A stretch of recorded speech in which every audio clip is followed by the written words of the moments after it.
Hello, আসসালামু আলাইকুম সবাইকে। তো আজকে নিয়ে আসলাম আমাদের অ্যানিভার্সারি ট্রিপের একটা ছোট্ট ভ্লগ। সো আমরা গিয়েছিলাম ভাওয়াল রিসর্টে। ভাওয়াল রিসর্টটা একটা ঢাকার অনেক কাছে, আর এটার পরিবেশটা খুবই সুন্দর। সেজন্য আমরা ভাওয়াল রিসর্টটাই চুজ করলাম। তারপর আমরা গিয়ে চেক ইন করে ফেললাম অ্যান্ড আমাদের রুমে চলে গেলাম। আমাদের রুমটা ছিল 1 বেডরুম সুইট, যার নাম ছিল ডেজার্ট রোজ। আর আমাদের ভিলার সামনেই ছিল সুইমিং পুল। সো আমাদের সুইটে ঢুকে প্রথমে একটা ছোট্ট লবি টাইপের আছে, যেখানে অনেকে বসে একসাথে আড্ডা দেওয়া যাবে। অ্যান্ড একটা টেবিল আছে ওখানে, স্টাডি টেবিল আর কি। বের হয়ে একটা ওয়াশরুম, যেটা আমি আমার জামাইকে দিয়ে দিয়েছি, যেটা তোমার।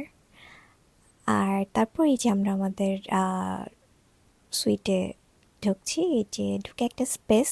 তারপর এই যে আমাদের বেডরুমটা অ্যাজ ইউজুয়াল যা যা থাকে অন্যান্য রিসর্টে সবই ছিল, জাস্ট এখানকার অ্যাম্বিয়েন্সটা অনেক সুন্দর, কোজি ভাইব। রুমের দুই পাশে দুটো বারান্দা ছিল, আর এই যে বারান্দাগুলো অনেক সুন্দর আর কি, অনেক খোলামেলা। সো আরেক সাইডে এই যে স্পেসটা, এই স্পেসটাও খুবই সুন্দর, বিকালে বসে থাকা যায়। সো বেডরুমে ঢুকেই যে স্পেসটা দেখিয়েছিলাম ওইটার আসলে ওয়াশরুম অ্যান্ড কাভার্ড রুম ছিল।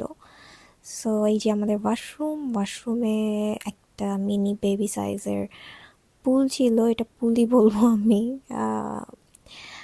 যাই হোক, তো ওয়াশরুমটায় আর কি সব ন্যাচারাল লাইট ছিল, যেটা সুন্দর ছিল। তো আমি বের হয়েই দেখি এখানকার যে ডগগুলো থাকে ওরা, তো ওদেরকে একটু আদর করে দিলাম। তারপর রুমে চলে গেলাম, একটু রেস্ট নিলাম। সন্ধ্যায় আদিব একটু গান বাজনা করছিল, চলেন আপনাদের শোনাই।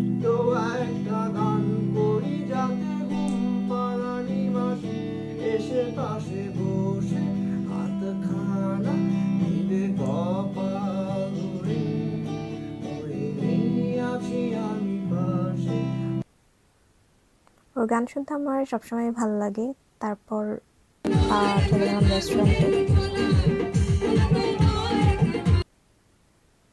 রেস্টুরেন্টে আসলে একজন গেস্টই গান গাচ্ছিল, লাইভ মিউজিক হচ্ছিল। সো নেক্সট দিন মর্নিংয়ে ব্রেকফাস্ট করে বের হয়ে এই মাছগুলো দেখলাম। তারপর ভাবলাম পুরো রিসর্টটা একটু ঘুরে দেখা যাক। পুরো রিসর্টটা আসলে বিশাল বড়, অনেক সুন্দর, অনেক কোজি, ন্যাচারাল, এত ভালো লাগতেছিল। সো আমরা দুজন হেঁটে হেঁটে গল্প করছিলাম, একটু এনজয় করছিলাম, পুরো 1 বছরের মেমোরিগুলো মেমোরাইজ করছিলাম। সো আমাদের একটা ভালো সময় কেটেছে এখানে, আমরা আবার আসবো ইনশাল্লাহ। তারপর আমরা শর্ট শর্ট কিছু ক্লিপস নিয়ে নিলাম, যেন সুন্দর মেমোরিতে থাকে। আর এখানকার পুলটা বলা যায় বাংলাদেশের সবথেকে বড় পুল। সো এই তো আমাদের ছোট্ট একটা ব্লগ। বলবেন কেমন হয়েছে, আর পাশে থাকবেন। Thank you so much.